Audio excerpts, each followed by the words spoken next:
আপনাদেরকে দেখাবো চিংড়ি মাছের বাটি চচ্চড়ি। চিংড়ি মাছকে ভালো করে খোলা ছাড়িয়ে ধুয়ে নুন হলুদ দিয়ে মাখিয়ে রেখেছি। আর হচ্ছে এই যে এই বাটিটাতে চচ্চড়ি বসাবো। আর ছোট বাটি হলেও হবে, তার থেকে ছোট বাটি হলে ভালো। কিন্তু অনেকে শুনেছি আঁশের উনুনে বসে করে রাখলেও হবে, ভাতের ভিতরে করলেও হবে। আমি গ্যাসেই করব, সেটাই দেখাবো। কী কী উপকরণ লাগবে দেখিয়ে দিচ্ছি।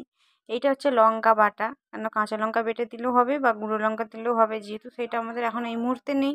আমি দুটো কাঁচা লঙ্কা বেটেছি, মানে গোটা লঙ্কা বেটেছি, দুটো শুকনো লঙ্কা।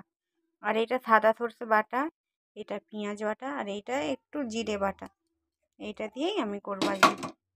আগে বাটিতে আমি ম্যারিনেট করে নেবো, মানে মাখিয়ে নেবো। যে তেলটা দিয়ে দিলাম, সরষের তেল দিয়ে মাছগুলোকে ঢেলে দিলাম। ঢেলে দিয়ে সব কিছু মশলা দিয়ে দেবো। পেঁয়াজ বাটা দিয়ে দেবো, সর্ষে বাটা দিয়ে দেবো, আর এই লঙ্কা বাটা দিয়ে দেবো,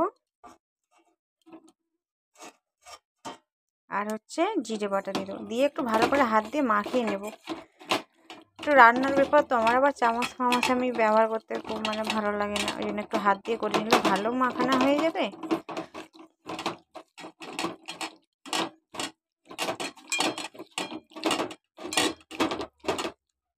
দেখুন মাখিয়ে নিয়েছি, এবার এটা গ্যাসেতে বসাবো।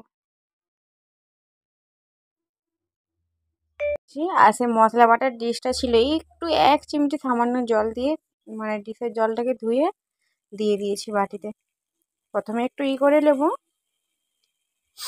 বাড়িয়ে দিয়েছি। প্রথমে একটু তেতে গেলে তারপর একটু কমিয়ে নেবো, মানে বসে বসে হবে যেহেতু বাটি চচ্চড়ি।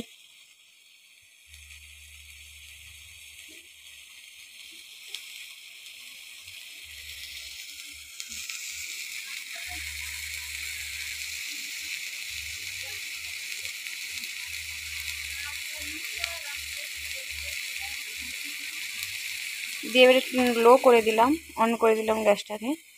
করে দিয়ে এবারে আস্তে আস্তে হবে, একটা কিছু ঢাকা দিয়ে দেবো।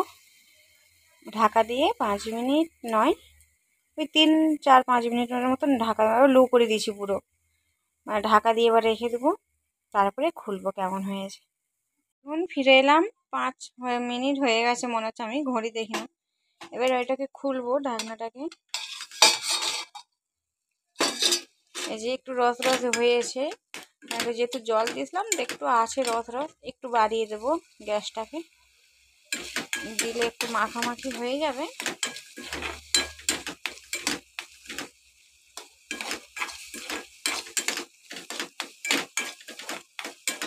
এই রসটা কিন্তু মরে গেছে। হ্যাঁ, এর উপরে সামান্য একটু সর্ষের তেল দিয়ে দেবো, সামান্য।